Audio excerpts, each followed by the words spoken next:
Hasta este momento, has estudiado tanto los poliedros regulares como los irregulares, y a tu alrededor ya reconoces fácilmente objetos con estas formas. Pero además de los poliedros regulares e irregulares, existe otro tipo de sólidos. ¿Qué característica en común tendrán todos ellos? Si te das cuenta, algunos tienen caras planas, otros solo superficies curvas y otros superficies planas y curvas. No son poliedros regulares ni irregulares. ¿Qué serán? ¿Cómo se llamarán? Pues precisamente en este programa conoceremos un nuevo tipo de sólidos, los cuerpos de revolución. Seguramente alguna vez has manejado un globo terráqueo, ¿verdad?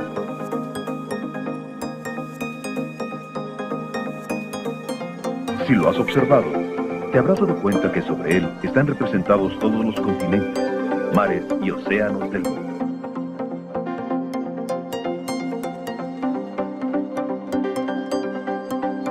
Un globo terráqueo es una reproducción a escala de nuestro planeta.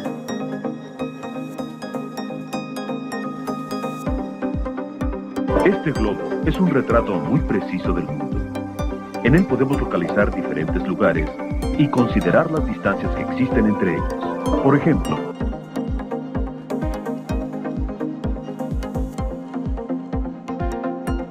sin embargo, el globo terráqueo no es la única representación que tenemos de la Tierra, pues podemos encontrar representaciones planas del mundo. ¿Te imaginas cómo se logró esta nueva representación a partir de la representación esférica?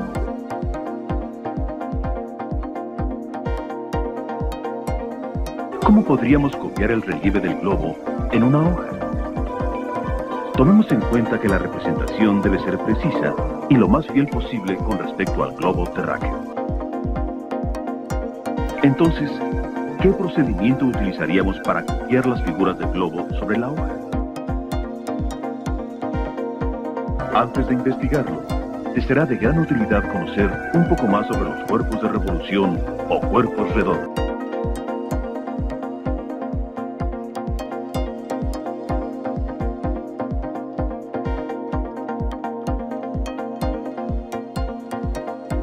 En la geometría del espacio, además de los poliedros regulares e irregulares, existe otro tipo de sólidos, los cuerpos de revolución.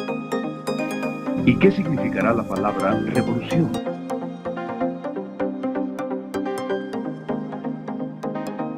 En mecánica, una revolución es el giro o vuelta que da una pieza sobre su propio eje.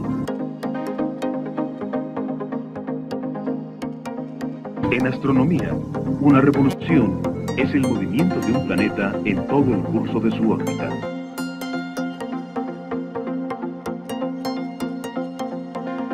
En matemáticas, existe lo que se llama una superficie de revolución. Una superficie de revolución se forma por el giro de una figura, segmento de recta o curva, con respecto a un eje de rotación.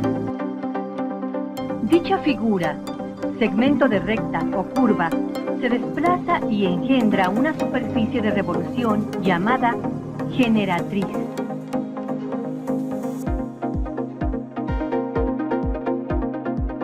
Y la curva sobre la que se mueve la generatriz es lo que se denomina directriz. En algunos cuerpos redondos, la directriz es una circunferencia.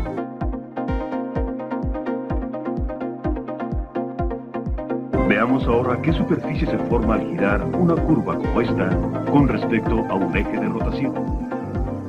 La generatriz es la línea curva de la derecha y la directriz es la circunferencia sobre la que se desplazará para formar la superficie de revolución.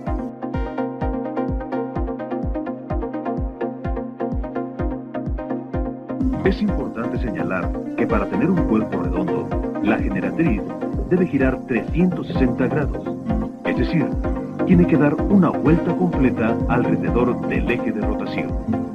El movimiento continuo de la generatriz es lo que forma la superficie de revolución. Y el espacio limitado por dicha superficie es el sólido de revolución.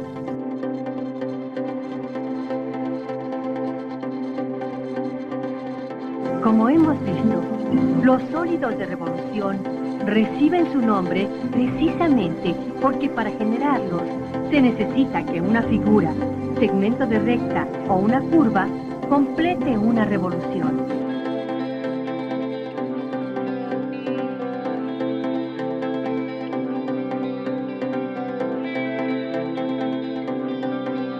Existen diversos sólidos de revolución. Para cada generatriz hay un cuerpo redondo asociado. Los cuerpos de revolución de mayor interés son tres: el cilindro, el cono y la esfera. Comencemos con el estudio de una superficie cilíndrica. Una superficie cilíndrica se obtiene al girar un segmento de recta siempre paralelo a un eje y tomando como directriz una circunferencia.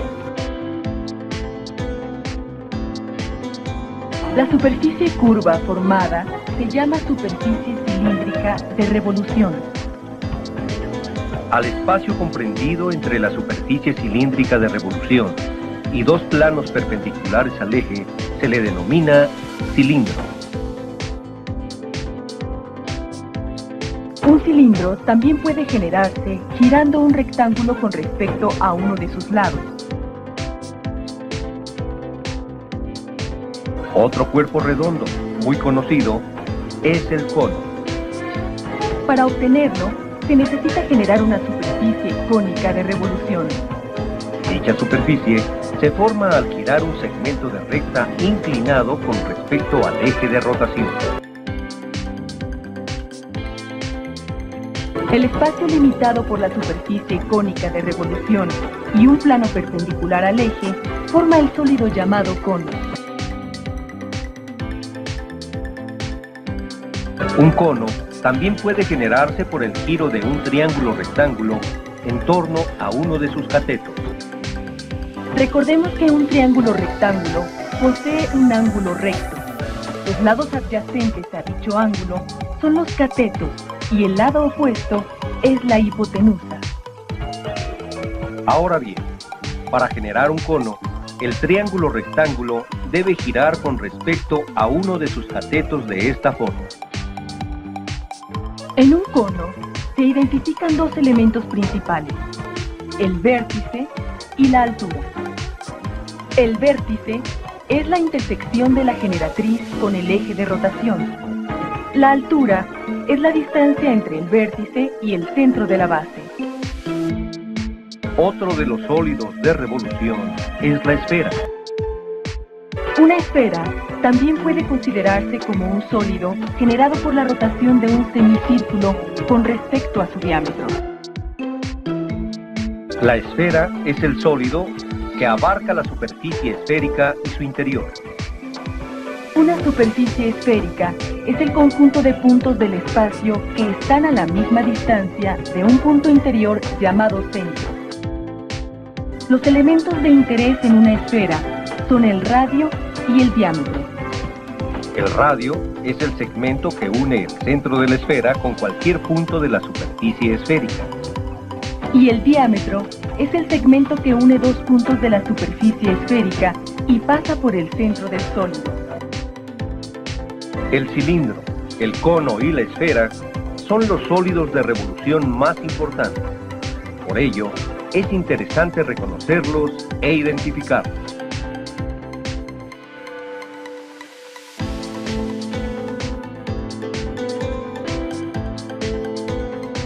El globo terráqueo es un instrumento de gran utilidad en geografía. Sobre su superficie podemos localizar cualquier punto del planeta. Pero en ocasiones es difícil obtener una vista general sobre el globo, además de resultar poco práctico en actividades escolares, debido a su forma.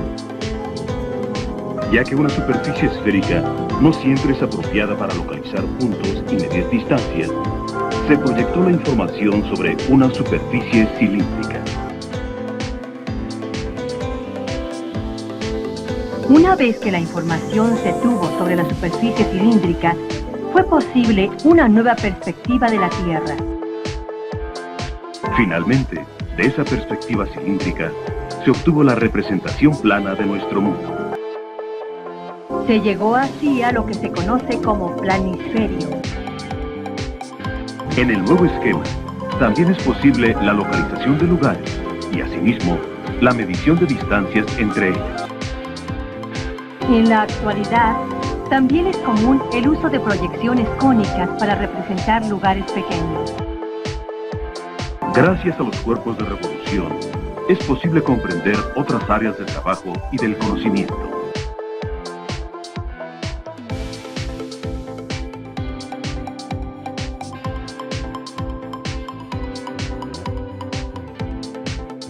Los cuerpos de revolución, como los cilindros, los conos y las esferas, son los más comunes y conocidos.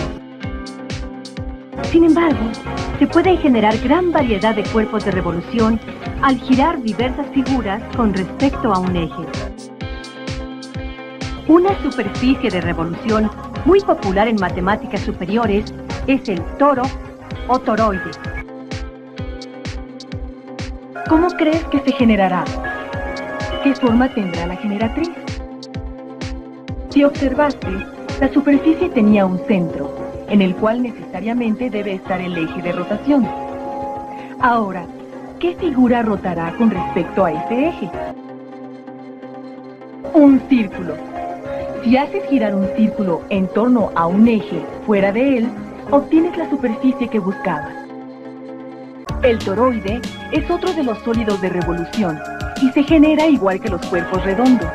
En este caso, girando un círculo con respecto a un eje de rotación.